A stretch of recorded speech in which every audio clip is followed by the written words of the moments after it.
तर फायनली पाहू शकता आज आपल्या चॅनलमध्ये तुमचं मनापासून भरपूर स्वागत आहे। तर आज आपल्याकडे फवारणीचा एक चार्जिंग पंप आलेला आहे। तर या चार्जिंग पंपचा असा प्रॉब्लेम आहे की एक मोटर चलत आहे आणि एक मोटर चलत नाही आहे। तर या चार्जिंग पंपला कशा प्रकारे रिपेअर करायचं आणि काय नाही ते आज आम्ही या व्हिडिओमध्ये सांगणार आहोत। व्हिडिओ शेवटपर्यंत पहा आणि व्हिडिओ आवडला तर नक्कीच आपल्या व्हिडिओला लाईक करा। जर काही समजलं नसेल तर कमेंटमध्ये नक्कीच विचारा। तर पाहू शकता तर हे आपले दोन बटन आहेत। तर पाहू शकता मी एक बटन सुरू केलेलं आहे तर ते मोटर उचलत नाही आहे। हे बघा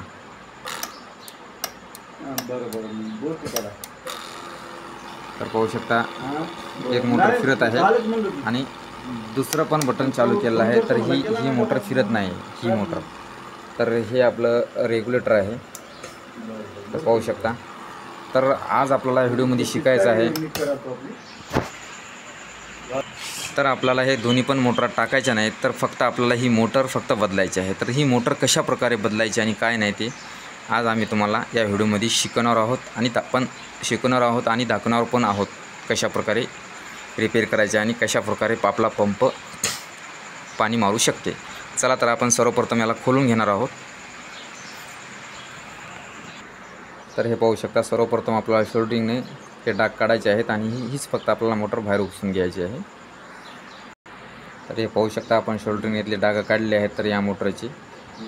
तर आता आपल्याला हे सर्वप्रथम ही मोटर आपल्याला बाहेर काढून घ्यायची आहे। तर सर्वप्रथम हे नट बोल्ट आपल्याला खोलायचे आहेत आणि पद्धतशीरपैकी दोन्ही पण मोटर आपल्याला बाहेर काढून घ्यायच्या आहेत। त्यातली एक मोटर आपल्याला काढून या जागी दुसरी मोटर टाकायची आहे। तर हे पाहू शकता आपण आपल्या ज्या पंख्यामधल्या ज्या मोटरा फिट होत्या त्या आपण मोटरा बाहेर काढल्या आहेत। तर आपली ही मोटर गेली आहे। तर आता आपल्याला या बाजूचा आणि या बाजूचा एक नट सर्वप्रथम खोलून घ्यायचा आहे आणि त्यानंतर आपल्याला ही आपल्याजवळ एक दुसरी मोटर आहे तर ही याच्यातली एक मोटर आपल्याला या जागी टाकायची आहे। तर याला पण खोलून घेणार आहोत।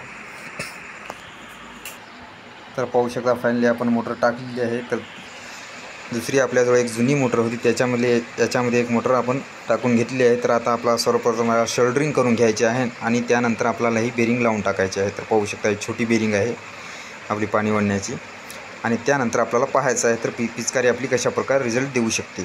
चला तर हे पण करून घेणार आहोत।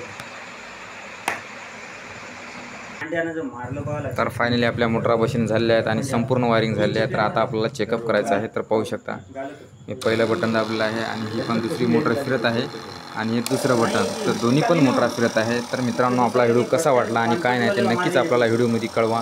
तर मित्रांनो भेटूया पुढच्या व्हिडिओमध्ये। जय हिंद जय महाराष्ट्र।